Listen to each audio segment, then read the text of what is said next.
আমাদের হচ্ছে জুলাই শহীদ স্মৃতি ফাউন্ডেশন। এই ফাউন্ডেশন নিয়ে আসলে বিভিন্ন জায়গা থেকে আমরা কিছু অভিযোগ বা হচ্ছে মিসআন্ডারস্ট্যান্ডিং এবং তথ্যের যে গ্যাপ সেই জিনিসটি দেখতে পাচ্ছি। তো আমাদের জায়গা থেকে আসলে কিছু জিনিস ক্লিয়ার করা প্রয়োজন।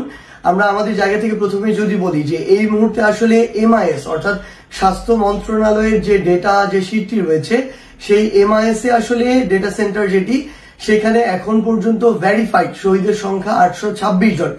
এখন আমাদের কথা হতে পারে যে আমরা তো প্রায় 1500-এর মতো আনঅফিসিয়ালি শহীদের কথা জানি, কিন্তু এখন পর্যন্ত আসলে অন্যান্য যে শহীদ আমাদের যারা রয়েছেন তাদের যে বিভিন্ন তথ্যগুলো এগুলো বিভিন্নভাবে ভেরিফাইড করা হচ্ছে। কারণ ওই যে 1.5 মাসের সময়টি, ওই সময়টিতে অনেকে বিভিন্নভাবে অ্যাক্সিডেন্টের মাধ্যমে মৃত্যুবরণ করেছেন, এমন অনেকে রয়েছেন স্বাভাবিকভাবে মৃত্যুবরণ করেছেন। তো আমাদের আসলে এমন অনেক কেস আমরা আমাদের জায়গা থেকে পাচ্ছি যেগুলো তাদের জায়গা থেকে ওই টাইমে অন্য কোনো ভাবে তারা মৃত্যুবরণ করেছে, কিন্তু শহীদের এই ক্ষেত্রে তারা নাম লিস্ট করতে চাচ্ছেন। তো এই বিষয়গুলো আসলে ভেরিফিকেশন চলছে। এটি স্বাস্থ্য মন্ত্রণালয় প্রত্যেক জেলার জেলা প্রশাসন এবং সিভিল সার্জনের মাধ্যমে এই ভেরিফিকেশনটি করছে। ভেরিফিকেশন এখন পর্যন্ত শেষ হয়েছে 826 জনের, এবং এই 826 জনের মধ্যে আমাদের ফাউন্ডেশন থেকে এখন পর্যন্ত 647 জন শহীদকে আর্থিক সহযোগিতার যে চেক সেই চেকটি দেওয়া হয়েছে। এখানে গুরুত্বপূর্ণ কিছু বিষয় রয়েছে। আমাদের অগাস্টের 5 তারিখে আমাদের এই অভ্যুত্থানটি হয়েছে, তার মানে অগাস্টের 5 তারিখ থেকে কিন্তু এই ফাউন্ডেশন কাজ শুরু করেনি। সেপ্টেম্বরে এসে এই ফাউন্ডেশনের প্রক্রিয়াটি শুরু হয়েছে এবং অক্টোবরের 1 তারিখ থেকে প্রথম ফাউন্ডেশন থেকে কোনো একজন আহতকে ফাউন্ডেশনের অর্থ থেকে সহযোগিতা করা হয়েছে। অক্টোবরের 15 তারিখে প্রথম ফাউন্ডেশনের অফিস নেওয়া হয়েছে এবং অফিস চালু হয়েছে। অর্থাৎ অফিস চালু হওয়ার পূর্বেই ফাউন্ডেশনে যখন কিছু অর্থ আসে সেই অর্থ দিয়ে আহতদেরকে এবং শহীদ পরিবারকে সহযোগিতা করা শুরু হয়েছিল। অক্টোবরের 15 তারিখে অফিস চালুর পরে অক্টোবরের 21 তারিখে আমি ফাউন্ডেশনের সাধারণ সম্পাদক হিসেবে দায়িত্ব গ্রহণ করি, এবং এখন পর্যন্ত আমাদের এই অভ্যুত্থানের প্রায় 5 মাস পেরিয়ে গেল। আমার এই দায়িত্ব গ্রহণের সময় হয়েছে 2.5 মাস। এখানে বেশ কিছু গুরুত্বপূর্ণ বিষয় রয়েছে। আমরা আমাদের জায়গা থেকে দেখেছি যে প্রথমে আমাদের মনে হয়েছে অনেকেই শহীদ পরিবারের অনেকেই শহীদ হয়েছেন যারা প্রধান উপার্জনক্ষম ব্যক্তি ছিলেন। সেই জায়গা থেকে শহীদদেরকে প্রায়োরিটি দিয়ে আমরা প্রথম জুলাই শহীদ স্মৃতি ফাউন্ডেশনের পক্ষ থেকে পুরো বাংলাদেশের প্রত্যেকটি বিভাগে আমরা একটি করে প্রোগ্রাম করি। শহীদ পরিবারের পাশে বাংলাদেশ, আমরা ঢাকা বিভাগে 2টি প্রোগ্রাম করি, বাকি 7টি বিভাগে একটি করে, মোট 9 সপ্তাহের 9টি শনিবারে 9টি প্রোগ্রাম করি। আমাদের টার্গেট ছিল যেই বিভাগে যাব ওই বিভাগের সকল শহীদ পরিবারের কাছে আমাদের চেকটি হস্তান্তর করা। আমরা এই পদক্ষেপটি অনেকে অনেকভাবে আমরা দেখলাম যে তারা বলছে যে এখানে প্রত্যেক সপ্তাহে একদিন করে বিভিন্ন বিভাগে যাওয়া হচ্ছে ট্যুর দেওয়ার জন্য, কিন্তু এই ফাউন্ডেশনের সাথে আমি যে সময়টুকু আছি আমি এটুকু দায়িত্ব নিয়ে বলতে পারি যারা 35 জন ওই ফাউন্ডেশনে এখন কাজ করছে তারা 5 দিন অফিস করে। এই অফিস টাইম 10টা থেকে 6টা হতে পারে, কিন্তু তারা তাদের জায়গা থেকে 10টা থেকে রাত 10টা, ইভেন রাত 12টা পর্যন্ত তাদের জায়গা থেকে এই কাজগুলো করে। এবং আমার জায়গা থেকে অধিকাংশ ক্ষেত্রে এখন পর্যন্ত মনে হয়নি যে তারা এটিকে তাদের এমপ্লয়ি হিসেবে কাজ করছে, বরং তারা এটি একটি রেসপন্সিবিলিটির জায়গা থেকে আমি তাদেরকে দেখেছি তারা এই কাজটি করছে। এটা সত্য ফাউন্ডেশন অনেক সীমাবদ্ধতা আছে। একটি ফাউন্ডেশন আগে থেকে কিন্তু এরকম তৈরি হওয়া কিছু ছিল না যে আগে থেকে অফিস ছিল, জনবল ছিল, ইনস্ট্রুমেন্ট ছিল, অবকাঠামো ছিল, এরকম কোনো কিছু ছিল না। এই ফাউন্ডেশনের সবকিছু প্রয়োজনের ভিত্তিতে হয়েছে। প্রথম 7 জন এমপ্লয়ি নিয়ে কাজটি শুরু হয়েছে, পরে এটি 15 জন হয়েছে, 25 জন হয়েছে, এখন 35 জন আছে। এবং এখানে যারা মানুষজন কাজ করছে তারা কিন্তু এই কাজগুলোর পূর্বে কেউই করেনি। সো এভাবে আহতদেরকে কেউ এইভাবে ডিল করেনি, এমন আহতদের ডিল করেনি, এমন শহীদ পরিবারকে ডিল করেনি। সো এই যে সামগ্রিক বিষয়গুলো সবাই সবার জায়গা থেকে এই বিষয়গুলো নতুন করে যেহেতু ডিল করছে, সেই জায়গায় প্রত্যাশিত যে গতিটি আমরা প্রত্যাশা করি হয়তো সেই জায়গায় কিছুটা সীমাবদ্ধতা আছে। কিন্তু তারা তাদের জায়গা থেকে 5 দিন অফিস করে। শুক্রবারে আমরা শনিবারে যে প্রত্যেক বিভাগে আমরা যাই, গিয়ে এই যে ওই বিভাগের যতজন শহীদ আছে তাদের কাছে যে আমরা চেকটি হস্তান্তর করার চেষ্টাটি করি, সেই জায়গায় শুক্রবারেও তারা এই সামগ্রিক বিষয়টি অফিসে এসে বিভিন্ন কাজ করতে হয় এবং শুক্রবারে রওনা দিয়ে রাতের মধ্যে সেখানে পৌঁছায়। শনিবারে সারাদিন আমাদের চেক প্রদান কার্যক্রম হয়। শনিবারে রাতে রওনা দিয়ে রবিবারে তারা এসে আবার অফিস করে। সো ওই মানুষগুলোকে আমি যখন আমার চোখের সামনে দেখছি তাদের উপর দিয়ে কিভাবে যাচ্ছে, তখন আমি তাদের জায়গা থেকে তাদেরকে ওই বিষয়টির জন্য দায় দিয়ে দিতে পারি না। তারপরও আমরা প্রত্যেকটি বিভাগে যাওয়ার পরও কিন্তু এই যে 826 জন এখন আমাদের কাছে ভেরিফাইড লিস্ট আছে, আমরা কিন্তু 647 জনকে দিয়েছি। প্রায় 170 জনের মতো এখন পর্যন্ত বাকি রয়েছে। কেন বাকি রয়েছে? আমরা যখন কোনো শহীদ পরিবারকে ফান্ড দিতে যাই, আমরা কোন একজন ভাই শহীদ হয়েছেন, তার স্ত্রী আছেন, তার বাবা মা আছেন, সন্তান আছেন, সেই ক্ষেত্রে অনেক ক্ষেত্রে আমরা অপ্রত্যাশিত ভাবে দেখি স্ত্রী এবং বাবা মা একমত হতে পারেন না চেকটি কে নিবেন কে নিবেন না, কে নমিনি হবেন কে হবেন না, কিংবা আমরা যদি নির্দিষ্ট একটি অংশ বাবা মাকেও দিই, নির্দিষ্ট একটি অংশ স্ত্রী বা সন্তানদেরকে দেই, সেক্ষেত্রে যেই অংশটি আমাদের জায়গা থেকে আমরা ডিস্ট্রিবিউট করি একটি অংশ নাকি একটি অংশ আরেকজনকে, সেটিতেও তারা অনেক ক্ষেত্রে সম্মত হন না। আবার অনেক ক্ষেত্রে দেখা যায় যে সন্তান শহীদ হয়েছেন, দুঃখজনক ভাবে বাবা মা তাদের জায়গা থেকে অনেক ক্ষেত্রে বাবা নমিনি হতে চান, অনেক ক্ষেত্রে মা নমিনি হতে চান, কেউ কোনো জায়গায় ছাড় দিতে পারেন না। আবার অনেক ক্ষেত্রে তারা আলাদা থাকেন, শুনতে একটু খারাপ শোনায়, বাট বিষয়টি এটাই সত্যি যে তারা আলাদা থাকেন, মা নমিনির জন্য আসেন, বাবা নমিনির জন্য আসেন, কেউ মানেন না। আলাদা করে যখন দিতে যাই তখন একজন আরেকজনের একটা মানতে চান না। সো এই বিষয়গুলো তখন কিছু ক্ষেত্রে আমাদের একটু দীর্ঘ হয়, এবং এই সংখ্যাটা কিন্তু কম না। এই যে আমাদের 170 জনের মতো বাকি আছে, এদের মধ্যে অন্তত 70 জনই এমন যারা এরকম একটা নিজেদের মধ্যে সমঝোতা আসতে পারেনি।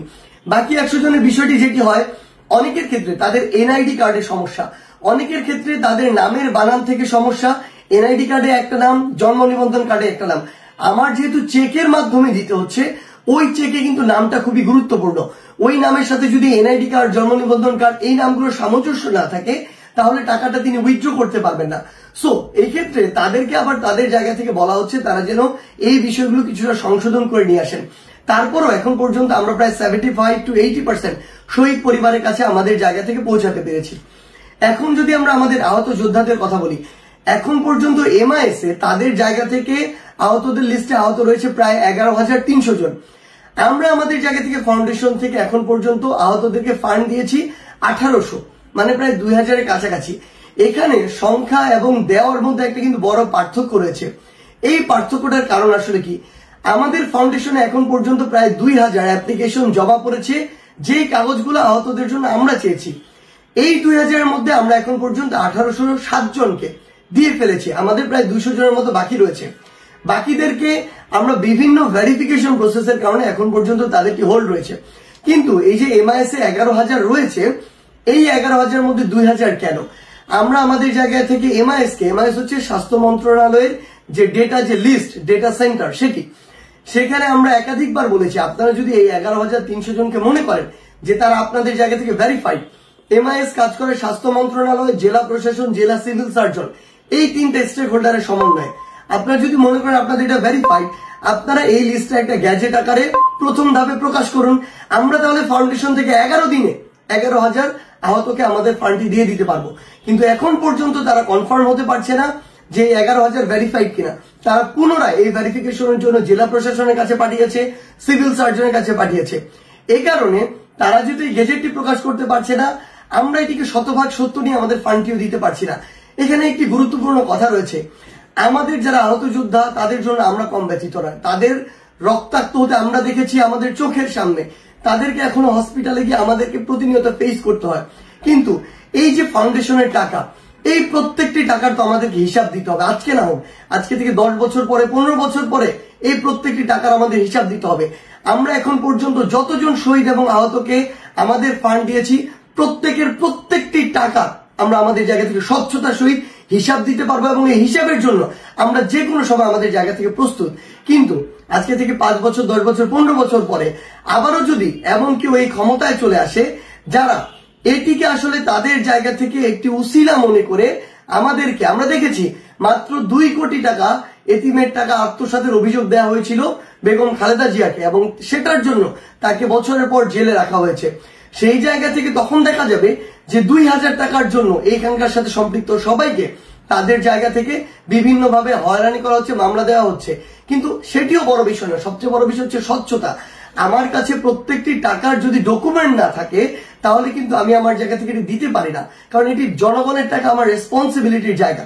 সেই জায়গা থেকে আমরা আমাদের জায়গা থেকে স্বাস্থ্য মন্ত্রণালয়কে, এমআইএস কে বারংবার চাপ দিচ্ছি। তারা আমাদের জায়গা থেকে 1 সপ্তাহ সময় চেয়েছে এই গ্যাজেটটি প্রকাশ করার, যদি তারা প্রকাশ করে, যদি এই সংখ্যাটা 11,000 হয়, আমরা 11 দিনে 11,000 জনের কাছে পৌঁছে দিতে পারবো। কিন্তু তার পূর্ব পর্যন্ত প্রয়োজনীয় ডকুমেন্ট যদি না থাকে, আমরা আমাদের জায়গা থেকে কখনো এই জিনিসটি দিতে পারি না, কারণ এই প্রত্যেকটি টাকার জন্য আমাদেরকে আমাদের জায়গা থেকে দায়বদ্ধ হতে হয়। এখানে একটি কথা রয়েছে, সেটা হচ্ছে অনেকে বলছেন যে আপনারা তো বলেছিলেন 1,500 শহীদ, আহত প্রায় 20,000 থেকে 30,000, সেখানে কেন 11,826 জন হচ্ছে? কারণটি হচ্ছে এটি কিন্তু প্রথম ধাপে, এই প্রসেসটা এখন শেষ হয়নি। আমরা আমাদের জায়গা থেকে পরামর্শ দিয়েছি MIS স্বাস্থ্য মন্ত্রণালয়কে, আপনারা যদি প্রথম ধাপে যেগুলো ভেরিফাইড হয়েছে, আপনারা মনে করেন যে ভেরিফাইড, এগুলো 1 সপ্তাহের মধ্যে প্রকাশ করেন, তাহলে যারা এখন পর্যন্ত হয়নি ওই লিস্টে তারা যখন দেখবে তাদের নামটি নেই, তারা প্রয়োজনীয় ডকুমেন্টস গুলো আপনাদের জমা দিয়ে সেকেন্ড টাইম তাদের নামগুলো এই জায়গায় এন্ট্রি করবে। তখন আমি আমার জায়গা থেকে প্রত্যক্ষ অভিজ্ঞতা থেকে বলি এই সংখ্যাটি অবশ্যই বাড়বে, আহতের সংখ্যা বাড়বে, শহীদের সংখ্যা এই জায়গা থেকে বাড়বে। আরেকটি গুরুত্বপূর্ণ জিনিস হচ্ছে এখন পর্যন্ত এত ভেরিফিকেশন, ফাউন্ডেশনের ভেরিফিকেশন, স্বাস্থ্য মন্ত্রণালয়ের ভেরিফিকেশন, জেলা প্রশাসন, সিভিল সার্জনের ভেরিফিকেশন, তারপরও এই ভেরিফিকেশন প্রক্রিয়া শেষ করে আমরা যখন চেক দিয়ে দিয়েছি, সেখান থেকেও 3টি চেক আমরা গিয়ে ফেরত নিয়ে এসেছি দেওয়ার পরে। কারণ তারা হুবহু ওই কাগজগুলো বিভিন্ন জায়গা থেকে নকল করেছে, ডাক্তারের সিল তারা নীলক্ষেত থেকে নকল করেছে। এই নকল করার পরে তারা ওইভাবে কাগজগুলো দিয়ে এই টাকাটি নিয়েছে। পরে যখন আমরা বিভিন্নভাবে মিডিয়া বা অন্য কোনো মাধ্যমে বা যারা রোগী তাদের সাথে থাকে তাদের মাধ্যমে ক্লু পেয়েছি, আমরা তাদেরকে সেই কাগজগুলো নিয়ে এসে তাদেরকে জবাবদিহিতার কাঠগড়ায় নিয়ে গেছি, সেই চেকগুলো ফেরত এনেছি। এরপর থেকে আমাদেরকে আরো সাবধান হতে হয়েছে, কারণ অলরেডি এই লিস্টে নাম ঢোকানোর জন্য বিভিন্ন সুবিধা অবৈধভাবে পাওয়ার জন্য মানুষ যা ইচ্ছা তাই করছে, নিজের বিবেক বোধ থেকে শুরু করে সবকিছু বিসর্জন দিয়ে দিচ্ছে। আমরা অনেক জায়গায় দেখছি যে এই প্রসেসটা লেট হওয়ার কিছু কারণ হচ্ছে এই ফাউন্ডেশন কখনো ক্যাশ টাকা দেয় না। আমরা আমাদের জায়গা থেকে 1 টাকাও চোখে দেখিনি। এই ফাউন্ডেশনের সেন্ট্রাল অ্যাকাউন্ট থেকে হয় সরাসরি বিকাশের মাধ্যমে গ্রাহকের বা আমাদের যারা আহত শহীদ পরিবার তাদের অ্যাকাউন্টে যায়, অথবা চেকের মাধ্যমে যায়। কারো 1 টাকা এই ফাউন্ডেশন চোখে দেখার কোনো সুযোগ নেই এবং প্রত্যেকটি ট্রানজেকশনের হিসাব এখানে ক্লিয়ার রয়েছে। সেই জায়গা থেকে অনেকের, আপনারাও জানেন যে আপনাদেরও অনেকেরই এনআইডি কার্ডের নামের সমস্যা রয়েছে। আপনারা অনেকেরই আপনারা ফোন নাম্বার, যেই নাম্বার দিয়ে আপনারা খুলেছেন যে এনআইডি কার্ড দিয়ে, সেই এনআইডি কার্ড আপনার নিজের এনআইডি কার্ড না। আবার অনেক ক্ষেত্রে দেখা যাচ্ছে আপনার এনআইডি কার্ডের আপনার যে নাম, আপনি বিকাশ অ্যাকাউন্ট যেই নাম দিয়ে খুলেছেন বা এনআইডি কার্ড দিয়ে, সেটা মিলছে না। সো এরকম যদি ক্লিয়ার না থাকে, যিনি আমার আহত যোদ্ধা তাকে আমি যখন ফান্ডটি দিব, তখন তার এনআইডি কার্ড অথবা জন্ম নিবন্ধন কার্ড দিয়ে তার বিকাশ অ্যাকাউন্টটি খোলা থাকতে হবে এবং সরাসরি তার অ্যাকাউন্টে যেতে হবে। যার এটির কোনোটি নেই, তার নমিনির এই কাগজপত্রগুলো জমা দিয়ে তার এটি নিতে হবে। এবং আরেকটি জিনিস একটু স্পষ্ট করি, আমরা জানি না হয়তোবা খুব স্বাভাবিকভাবে এখানে আমি কাজ করছি, ফাউন্ডেশনের স্নিগ্ধ কাজ করছে, আপনারা এই ফেসগুলো চিনেন দেখে সবকিছুতেই এই ফেসগুলোকে আনা হচ্ছে। কিন্তু যখন বিদেশে কোনো রোগী নেয়ার প্রসেস আসে, আহত যোদ্ধাকে নেওয়ার প্রসেস আসে, তখন এটি ডিল করে স্বাস্থ্য মন্ত্রণালয়, পররাষ্ট্র মন্ত্রণালয় এবং অর্থ মন্ত্রণালয়। স্পেশালি স্বাস্থ্য মন্ত্রণালয় এবং এই জায়গা থেকে একটি সেল করেছে আমাদের অন্তর্বর্তীকালীন সরকার, ওই একটি সেল এই জায়গায় কাজ করে। অন্তর্বর্তীকালীন সরকারের সেল, স্বাস্থ্য মন্ত্রণালয়, পররাষ্ট্র মন্ত্রণালয়, এই 3টা মন্ত্রণালয় আমাদের আহত যোদ্ধাদেরকে দেশের বাইরে পাঠানোর জন্য কাজ করে থাকে। এখানে ফাউন্ডেশনের সরাসরি কোনো কাজ নেই, ফাউন্ডেশনের সাথে এই কাজের একটি পার্থক্য রয়েছে। এবং আরেকটি এখানে গুরুত্বপূর্ণ বিষয়, যেটি আসলে বলা হলো খুবই হতাশাজনক, যে আমি নাকি বিদেশে গিয়েছি এই জন্য আমার সাইনের জন্য আহত বা কোনো শহীদ পরিবারের চেক আটকে আছে। এটি কোনোদিনও সত্য নয়, এটি একটি মিথ্যা কথা। আমি আমার জীবনে এ পর্যন্ত কখনো দেশের বাইরে যাইনি এখন পর্যন্ত, এবং আমার অন্তত 50টা চেক অ্যাডভান্স ওইখানে সাইন করা রয়েছে। যখনই আসে যেন কোনোদিন কাউকে আমার সাইনের জন্য 1 মিনিট সেখানে অপেক্ষা করতে না হয়। সেই জায়গায় আমার সাইনের জন্য কারো অপেক্ষা করা, এটা কোনোদিন প্রশ্নই আসে না। আর আরেকটা জিনিস শুধু আপনাদেরকে একটা জিনিস বলে রাখতে চাই, যেটি হচ্ছে যে আমরা আমাদের জায়গা থেকে মনে করি না এখন পর্যন্ত যে ফাউন্ডেশন যত দ্রুত গতিতে যেভাবে কাজ করার কথা ছিল সেভাবে কাজ করতে পেরেছে। অবশ্যই সীমাবদ্ধতা আছে, কিন্তু বিষয়টি যেটি হয়েছে এটি তো একটা শূন্য থেকে শুরু হয়েছে। প্রতিনিয়ত বিভিন্ন জায়গায় যে সমস্যাগুলো ফেস করছে, ওই অনুযায়ী পদক্ষেপ নিয়ে নিজেদের যে পরিধি, কর্মপরিধি, সেটি আরো বৃদ্ধি করছে। সেটি অবকাঠামোর দিক থেকে হোক, ফান্ডিং এর দিক থেকে হোক। প্রথমে আহতদেরকে সর্বোচ্চ 1 লক্ষ টাকা দেওয়ার কথা ছিল, এখন সর্বোচ্চ 5 লক্ষ টাকা দেওয়া হচ্ছে, কারণ আমরা বুঝতে পারছি 1 লক্ষ টাকা দিয়ে কিছুই হয় না। প্রথমে শহীদ পরিবারকে আমরা 5 লক্ষ টাকার চেক দিয়েছি, এখন সিদ্ধান্ত হয়েছে এটা 30 লক্ষ টাকার চেক দেওয়া হবে। সো অবস্থা বুঝে ধীরে ধীরে এখানে ওই ব্যবস্থাগুলো নেওয়া হচ্ছে এবং এই যে মানুষগুলো কাজ করছে তারা কোনোদিন কিন্তু এভাবে এই পরিসরে বা এই এক্সপিরিয়েন্সের জায়গা থেকে কাজগুলো করেনি, এভাবে অভ্যুত্থানের আহত এবং শহীদদেরকে নিয়ে। সেই জায়গায় তারাও তাদের জায়গা থেকে প্রতিনিয়ত নতুন নতুন করে শিখে এই কাজগুলো তারা তাদের জায়গা থেকে করার চেষ্টা করছে।